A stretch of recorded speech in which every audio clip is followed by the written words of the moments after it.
अस्सलाम वालेकुम, मैं हाँ साकब मुश्ताक। तुसी वेख रहे हो साकब की दुनिया 8232। उम्मीद है कि तुसी सारे भाई भी ठीक होवोगे। अल्लाह पाक ने दुनिया ते जिन्ने भी इंसान भेजे ने, अल्लाह पाक ने उन्हें ही रोज़ी के जरिए रोज़ी कमाउण दे वसीले भी बनाए हुए ने। ਅੱਜ ਅਸੀਂ ਤੁਹਾਨੂੰ ਗਵਾਰੇ ਦੇ ਮੁਤਲਕ ਦੱਸਾਂਗੇ। ਇਹ ਉਹੀ ਗਵਾਰਾ ਹੈ ਜਿਹਦਾ ਅਕਸਰ ਲੋਕ ਸਾਲਣ ਬਣਾ ਕੇ ਵੀ ਖਾਂਦੇ ਇਹਦੀਆਂ ਫਲੀਆਂ ਦਾ, ਔਰ ਬੜਾ ਟੇਸਟੀ ਬਣਦਾ ਜੇ। ਗਵਾਰਾ ਸਿਰਫ ਇਨਸਾਨਾਂ ਵਾਸਤੇ ਹੀ ਨਹੀਂ ਬਲਕਿ ਜਾਨਵਰਾਂ ਵਾਸਤੇ ਵੀ ਇੱਕ ਬਿਹਤਰੀਨ ਖੁਰਾਕ ਜੇ। भेड़, बकरियां, गायें, भैंस और ऊँट भी इस गवारे ਨੂੰ ਖਾਂਦਾ ਜੇ, ਜਿਹੜਾ ਕਿ ਜਾਨਵਰਾਂ ਵਾਸਤੇ ਵੀ ਬਹੁਤ ਮੁਫੀਦ ਔਰ ਤਾਕਤਵਰ ਹੈ। ਇਹ ਭਾਈ ਖੜੇ ਨੇ, ਇਹਨਾਂ ਕੋਲੋਂ ਗਵਾਰੇ ਦੇ ਬਾਰੇ ਪੁੱਛਦੇ। अस्सलाम वालेकुम भाईजान। वालेकुम सलाम। की हाल जे? ठीक ठाक भाई। भाजी की लैन आए हो? गवारा लेना है जी। कित्थों आए जे? जंड वाला जी। ये गवारा की करना तुसी? ये बकरियां वास्ते लेना है अच्छा, जी। ये बकरियां ये खा लेंदियां ने? बहुत अच्छा। अच्छा, हाँ जी। वाह जी वाह। ਇਹਦੇ ਕੀ ਫਾਇਦੇ ਨੇ? ਇਹਦੇ ਚ ਐਵੇਂ ਕਿ ਬੱਕਰੀਆਂ ਪਿਸ਼ਾਬ ਨਹੀਂ ਕਰਨਗੀਆਂ ਸਰਦੀ ਚ, ਅੱਛਾ, ਬਿਮਾਰ ਨਹੀਂ ਹੋਣਗੀਆਂ ਇਹ ਸਰਦੀ ਚ ਹੀ ਖਾਂਦੀਆਂ ਨੇ ਜੀ। ਸਰਦੀ ਦਾ ਖਾਈਏ। ਹੋਰ ਇਹਦੇ ਕੀ ਫਾਇਦੇ ਗਵਾਰੇ ਦੇ? ਇਹਦੇ ਫਾਇਦਾ ਹੀ ਫਾਇਦਾ ਹੈ ਸਾਰਾ। ਕਿਹੜੇ ਬੀਜ ਜਾਨਵਰ ਹੈਗਾ। ਹੋਰ ਜਾਨਵਰ ਕਿਹੜੇ ਖਾਂਦੇ ਨੇ? ਹੋਰ ਅੱਗੇ ਊਂਠ ਵੀ ਖਾ ਲੈਂਦੇ ਸੀ, ਗਾਈਆਂ ਨੂੰ ਵੀ ਪਾਉਂਦੇ ਸੀ, ਅੱਛਾ, ਲੇਕਿਨ ਹੁਣ ਇਹਦੀ ਕਾਸ਼ਤ ਕੰਮ ਹੈਗੀ ਆ। ਬਸ ਬੱਕਰੀਆਂ ਵਾਸਤੇ ਬੜਾ ਗੁਜ਼ਾਰਾ ਔਖਾ ਹੁੰਦਾ ਹੈ। ਇਹ ਕਿਹੜੀ ਕਿਸਮ ਦੀਆਂ ਬੱਕਰੀਆਂ ਰੱਖੀਆਂ ਜੇ? ਬੱਕਰੀਆਂ ਟੈਡੀ ਵੀ ਰੱਖੀਆਂ, ਦੇਸੀ ਵੀ ਹੈਗੀ, ਸਾਰੀਆਂ ਬੱਕਰੀਆਂ ਹੀ ਗਵਾਰਾ ਖਾ ਲੈਂਦੀਆਂ? ਸਾਰੀਆਂ। ਅੱਛਾ, ਜਿਹੜੇ ਮੇਰੇ ਭਾਈਆਂ ਨੇ ਬੱਕਰੀਆਂ ਰੱਖੀਆਂ ਹੋਈਆਂ ਉਹਨਾਂ ਵਾਸਤੇ ਕੀ ਪੈਗਾਮ ਹੈ? ਮੈਂ ਤਾਂ ਕਹਿੰਦਾ ਵੀ ਸਰਦੀਆਂ ਦੇ ਵਿੱਚ ਖੁਸ਼ਕ ਚਾਰਾ ਹੀ ਪਾਓ। ਅੱਛਾ, ਹਾਂਜੀ, ਹਰਾ ਨਾ ਪਾਓ। ਖੁਸ਼ਕ ਚਾਰੇ ਦੇ ਵਿੱਚ ਕਿਹੜਾ ਚਾਰਾ ਹੈ? ਮੂੰਗੀ ਦਾ ਹੈਗਾ ਭੁੱਸਾ, ਅੱਛਾ, ਗਵਾਰਾ ਹੈਗਾ, ਹੂੰ, ਹੋਰ ਕਾਫੀ ਚੀਜ਼ਾਂ ਹੈਗੀਆਂ ਵੀ, ਸੈਲਜ ਹੈਗਾ। ਅੱਛਾ ਇਵੇਂ ਦੀਆਂ ਖੁਸ਼ਕ ਚੀਜ਼ਾਂ ਪਾਓ, ਠੀਕ ਰਹੇਗਾ ਬਸ। ਅੱਛਾ ਭਾਈ, ਕਿੰਨੀਆਂ ਕੁ ਬੱਕਰੀਆਂ ਰੱਖੀਆਂ ਤੁਸੀਂ? ਬੱਕਰੀਆਂ ਹੈਗੀਆਂ ਮੇਰੇ ਕੋਲੇ 16-17 ਬੱਕਰੀਆਂ। ਮਾਸ਼ਾਅੱਲਾ ਜੀ। ਇਹ ਬੰਨ ਕੇ ਪਾਉਂਦੇ ਹੋ ਕਿੱਲੇ ਤੇ ਜਾਂ ਚਾਰ ਘਰ ਤੇ ਵੀ? ਛੋਟਾ ਜਿਹਾ ਜਗ੍ਹਾ ਬਣਾਈ ਹੋਈ ਹੈ, ਜਾਲੀ ਜੁਲੀ ਲਾ ਕੇ। ਅੱਛਾ, ਸੁਬਹ ਹੂੰ, 2 ਬੱਠਲ ਸੁਬਹ ਸੁੱਟਦੇ, 2 ਸ਼ਾਮ ਨੂੰ ਸੁੱਟਦੇ, ਬਸ ਬੱਕਰੀਆਂ ਫੁੱਲ। ਵਾਹ ਜੀ ਵਾਹ। ਕਿੰਨੇ ਸਾਲਾਂ ਤੋਂ ਇਹ ਕਰ ਰਹੇ ਹੋ ਬੱਕਰੀਆਂ ਦਾ ਮੈਨੂੰ ਕੰਮ? ਤਕਰੀਬਨ, ਮੈਨੂੰ ਤਾਂ ਸ਼ੌਕ ਤਾਂ ਬਚਪਨ ਤੋਂ ਹੀ ਹੈਗਾ। ਅੱਛਾ, ਬੱਕਰੀਆਂ ਦਾ। ਹਾਂਜੀ। ਇਹ ਤਾਂ ਹੁਣ ਤੁਹਾਡੇ ਕੋਲ ਹੁੰਦੇ ਤੇ ਫਿਰ ਨਾਲ ਬੱਕਰੀਆਂ ਵੀ ਤੁਸੀਂ ਸਾਨੂੰ ਵਿਖਾਉਂਦੇ। ਚਲੋ ਵੈਸੇ ਹੀ ਦੱਸ ਦਿਓ ਆ ਜਾਣਾ ਕਿਸੇ ਦਿਨ ਟਾਈਮ ਕੱਢ ਕੇ। ਅੱਛਾ, ਆਪਣੇ ਇਲਾਕੇ 'ਚ ਇੱਧਰ ਜਿਹੜਾ ਬਿਮਾਰੀ ਕਿਹੜੀ ਲੱਗਦੀ ਹੈ ਬੱਕਰੀ ਨੂੰ? ਇੱਧਰ ਜ਼ਿਆਦਾ ਬਸ ਸਿੰਡੀ ਵਾਲਾ ਮਸਲਾ ਬਣਦਾ। ਉਹਦਾ ਹੱਲ ਵੀ ਹੈ ਜੇ?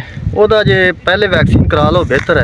ਅੱਛਾ, ਹੋਰ ਇਸ ਤੋਂ ਇਲਾਵਾ ਕਿਹੜੀ ਬਿਮਾਰੀ ਹੁੰਦੀ ਹੈ? ਬਸ ਜ਼ਿਆਦਾ ਸਰਦੀ ਦੇ ਵਿੱਚ ਤਾਂ ਇਹੀ ਹੈ, ਹਰਾ ਪਾਣਗੇ, ਹਾਂ, ਹਰੇ ਨਾਲ ਬਿਮਾਰ ਹੋ ਜਾਣਗੀਆਂ। ਖੁਸ਼ਕ ਪਾਣਗੇ, ਤੰਦਰੁਸਤ ਰਹਿਣਗੇ। ਅੱਛਾ, ਇਹ ਦੁੱਧ ਵਾਲੀਆਂ ਵੀ ਰੱਖੀਆਂ ਬੱਕਰੀਆਂ? ਹਾਂ, ਦੁੱਧ ਵਾਲੀ ਵੀ ਹੈਗੀ। ਕਿੰਨਾ ਕੁ ਦੁੱਧ ਡੇਲੀ ਦਿੰਦੀਆਂ? ਮੇਰੇ ਕੋਲ ਅਗਲੇ ਦਿਨ ਇੱਕ ਬੱਕਰੀ ਹਲਾਲ ਹੋ ਗਈ ਦੇਸੀ, ਅੱਛਾ, ਉਹਦੇ ਥੱਲੇ ਹੈਗਾ ਸੀ ਤਕਰੀਬਨ 3.5 ਕਿਲੋ। ਅੱਛਾ, ਮਾਸ਼ਾਅੱਲਾ ਜੀ। ਇਹ ਜਿਹੜਾ ਗਵਾਰਾ ਵਾ ਇਹਦੇ ਨਾਲ ਦੁੱਧ ਵੀ ਕੋਈ ਵੱਧਦਾ ਹੈ? ਜੀ ਜੀ। ਅੱਛਾ ਅੱਛਾ, ਮਾਸ਼ਾਅੱਲਾ ਜੀ। ਇਹ ਖੁਸ਼ਕ ਗਜ਼ਾ ਹੈਗੀ ਹੈ, ਹਾਂ, ਪਸ਼ੂ ਨਿੱਗਰ ਰਹਿੰਦਾ ਹੈ। ਅੱਛਾ, ਹਾਂਜੀ, ਬਹੁਤ ਸਿਹਤਮੰਦ ਰਹਿੰਦਾ ਉਹ ਜਾਨਵਰ। ਅੱਛਾ, ਕੋਈ ਇhtiyati ਤਦਾਬੀਰ ਵੀ ਹੈ ਨੇ? ਬਸ ਇਹ ਜਿਹੜੀਆਂ ਤੁਸੀਂ ਬੱਕਰੀਆਂ ਰੱਖੀਆਂ ਨੇ, ਜੀ ਜੀ। ਕਿੰਨਾਂ ਚੀਜ਼ਾਂ ਤੋਂ ਬਚਾਉਣੀਆਂ ਚਾਹੀਦੀਆਂ ਤੇ ਸਿਹਤਮੰਦ ਰਹਿਣਗੀਆਂ, ਦੁੱਧ ਵੀ ਜ਼ਿਆਦਾ ਦੇਣਗੀਆਂ? ਬਸ ਸਰਦੀਆਂ 'ਚ ਤਾਂ ਹਰੇ ਤੋਂ ਬਚਾਓ, ਅੱਛਾ ਤੰਦਰੁਸਤ ਹੈ। ਅੱਛਾ, ਜਦੋਂ ਤੁਸੀਂ ਹਰਾ ਪਾਓਗੇ ਪਿਸ਼ਾਬ ਕਰਨਗੀਆਂ। ਲੋਕਾਂ ਨੂੰ ਕੀ ਪੈਗਾਮ ਦੇਣਾ ਚਾਹੁੰਦੇ ਹੋ? ਬੱਕਰੀਆਂ ਰੱਖਣੀਆਂ ਚਾਹੀਦੀਆਂ ਜਾਂ ਨਹੀਂ? ਰੱਖਣੀਆਂ ਚਾਹੀਦੀਆਂ ਬਿਲਕੁਲ। ਅੱਛਾ, ਬਹੁਤ ਅੱਛਾ ਕੰਮ ਹੈਗਾ, ਚਲੋ ਪਿਆਰੇ ਜੀ। ਨਬੀ ਦੀ ਸੁਨਨਤ ਵੀ ਬਿਲਕੁਲ ਜੀ, ਬਿਲਕੁਲ, ਤੇ ਰੋਜ਼ੀ ਵੀ ਅੱਲਾ ਮਾਲਕ ਦਿੰਦਾ। ਬੇਸ਼ੱਕ ਜੀ। ਲਓ ਜੀ, ਕੰਮ ਦੇ ਨਾਲ ਨਾਲ ਭਾਈ ਹੁਣੀ ਬੋਤਲ ਵੀ ਪੀ ਰਹੇ ਆ।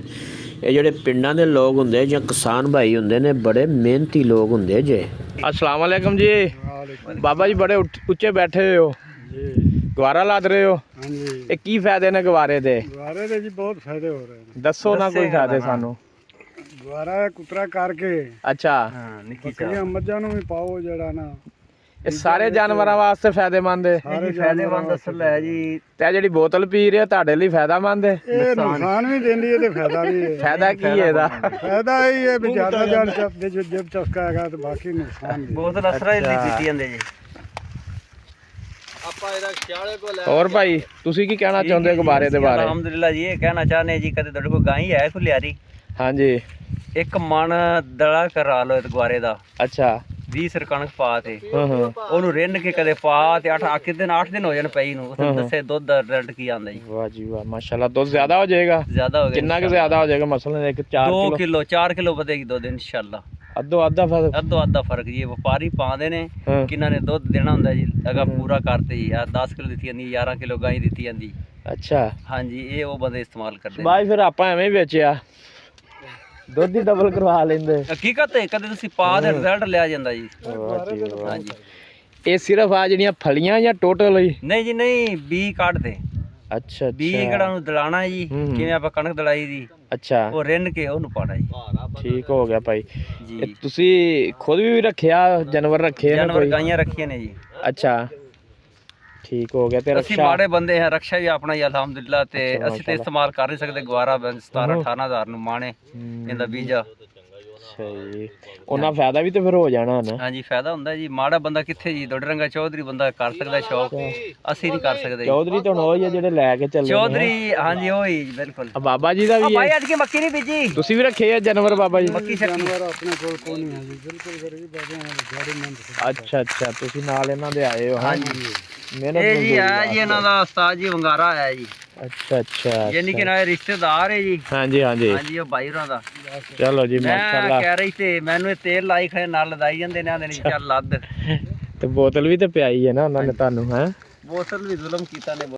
ਭਾਈ ਹੁਣੀ ਦੱਸਦੇ ਪਏ ਆ ਕਿ ਬਾਬਾ ਜੀ ਨੂੰ ਅਸੀਂ ਵੰਗਾਰ ਤੇ ਲਿਆਂਦਾ ਹੋਇਆ ਹੈ। ਵੰਗਾਰ ਤੇ ਮਤਲਬ ਵੀ ਜਿਹਦੇ ਨਾਲ ਕੋਈ ਤਲਕ ਛਲਕ ਹੁੰਦਾ ਹੈ, ਉਸ ਬੰਦੇ ਨੂੰ ਕੰਮਕਾਰ ਲਈ ਸੱਦ ਲੈਂਦੇ ਆ ਫਰੀਆਂ 'ਚ। ਗੁਬਾਰੇ ਦਾ ਰਕਸ਼ਾ ਤੇ ਭਰ ਲਿਆ, ਹੁਣ ਦੇਖਦੇ ਆ ਭਾਈ ਹੁਣੀ ਇਹ ਟਿੱਬੇ ਥਾਣੀ ਰਕਸ਼ਾ ਚਲੇ ਜਾਂਦਾ ਜਾਂ ਨਹੀਂ। ਵਜ਼ਨ ਕਾਫੀ ਸਾਰਾ ਹੈ ਤੇ ਜਿਹੜੀ ਰਸਤਾ ਇਹਨਾਂ ਦਾ ਬੜਾ ਰੇਤਲਾ ਹੈ। ਤੁਹਾਨੂੰ ਵਿਖਾਵਾਂਗੇ ਕਿਸ ਤਰ੍ਹਾਂ ਰਕਸ਼ਾ ਜਿਹੜਾ ਹੈ ਲੈ ਕੇ ਜਾਂਦੇ। ਵਜ਼ਨ ਬਹੁਤ ਜ਼ਿਆਦਾ ਇਹਨਾਂ ਨੇ ਲੱਦ ਲਿਆ ਹੈ। ਲਓ ਜੀ ਭਾਈ ਉਹਨਾਂ ਨੇ ਰਕਸ਼ਾ ਤੋਰਤਾ। ਕੀ ਕਰ ਲਾ? ਸਹੀ ਜੀ, ਮਿੱਠੇ ਦੇ 2 ਚਿੱਬੜ ਖਾ ਲਾ, ਮੇਰੇ ਤੂੰ 2 ਰੋਟੀਆਂ ਵੱਧ ਖਾਏਗਾ, ਇੰਨੀ ਭੁੱਖ ਲਾਉਂਦੇ ਆ। ਲਓ ਜੀ ਇਹ ਭਾਈ ਇੱਕ ਚਿਬੜਾਂ ਦੇ ਬਾਰੇ ਵੀ ਦੱਸ ਰਹੇ ਨੇ ਜਿਹੜੇ ਕਿ ਬਹੁਤ ਜ਼ਿਆਦਾ ਸੀ ਇੱਥੇ। ਉਹ ਲੋ ਲਾ ਲਈ ਲੋ, ਥੋੜਾ ਜਿਹਾ ਸਪੀਡ 'ਚ ਚਾੜ। ਨਾ ਕਰ ਲਈ ਜੀ ਰਕਸ਼ਾ ਹੁਣ ਚੜਨ ਲੱਗਾ ਚੜਾਈ। ਕਰ ਲਾ, ਵੇਖਦੇ ਆ ਕਿਸ ਤਰ੍ਹਾਂ ਚੜਦਾ ਅੱਜ। ਬਾਬਾ ਚੜ ਜਾਏਗਾ ਕਿ ਨਹੀਂ? ਚੜ ਜਾ, ਹੈ ਧੱਕਾ ਵੀ ਲਵਾਉਣਾ ਤੁਸੀਂ? ਲਵਾ ਦਾਂਗੇ ਲਵਾ ਦਾਂਗੇ। ਹਾਂ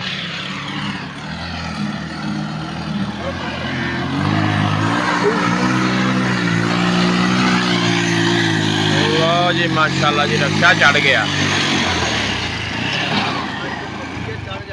ਲੈ ਗਿਆ ਜੀ ਲੈ ਗਿਆ। ਲੋਡਰ ਰਕਸ਼ਾ ਬੜੀ ਪਾਵਰ ਵਾਲਾ ਹੁੰਦਾ ਜੇ।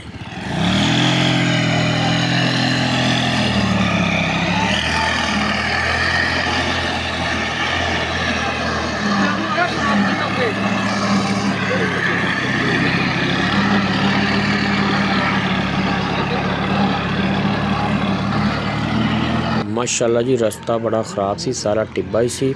ਇਸ ਦੇ ਬਾਵਜੂਦ ਵੀ ਮਾਸ਼ਾਅੱਲਾ ਜੀ ਡਰਾਈਵਰ ਵੀ ਬੜਾ ਐਕਸਪਰਟ ਸੀ। ਲਓ ਜੀ ਕੱਢ ਕੇ ਲੈ ਗਿਆ ਟਿੱਬੇ ਦੇ ਵਿੱਚੋਂ ਰਕਸ਼ਾ।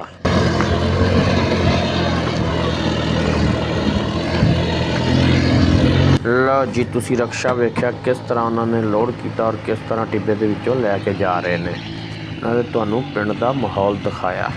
ਅਸੀਂ ਹਰ ਰੋਜ਼ ਤੁਹਾਡੀ ਖਿਦਮਤ 'ਚ ਇੱਕ ਨਵੀਂ ਵੀਡੀਓ ਲੈ ਕੇ ਆਵਾਂਗੇ ਤੇ ਤੁਸੀਂ ਸਬਸਕ੍ਰਾਈਬ ਲਾਜ਼ਮੀ ਕਰ ਦਿਆ ਕਰੋ। ਬਾਈ ਦਾ ਹੁਣ ਸ਼ੁਕਰੀਆ ਅਦਾ ਕਰਦੇ ਹਾਂ। ਭਾਈ ਬੜੀ ਮਿਹਰਬਾਨੀ ਜੀ, ਸ਼ੁਕਰੀਆ ਤੁਸੀਂ ਸਾਨੂੰ ਟਾਈਮ ਦਿੱਤਾ। ਅਸਲਾਮ ਵਾਲੇਕੁਮ। ਮਿਲਦੇ ਹਾਂ ਅਗਲੀ ਵੀਡੀਓ ਦੇ ਵਿੱਚ। ਅੱਲਾ ਹਾਫਿਜ਼।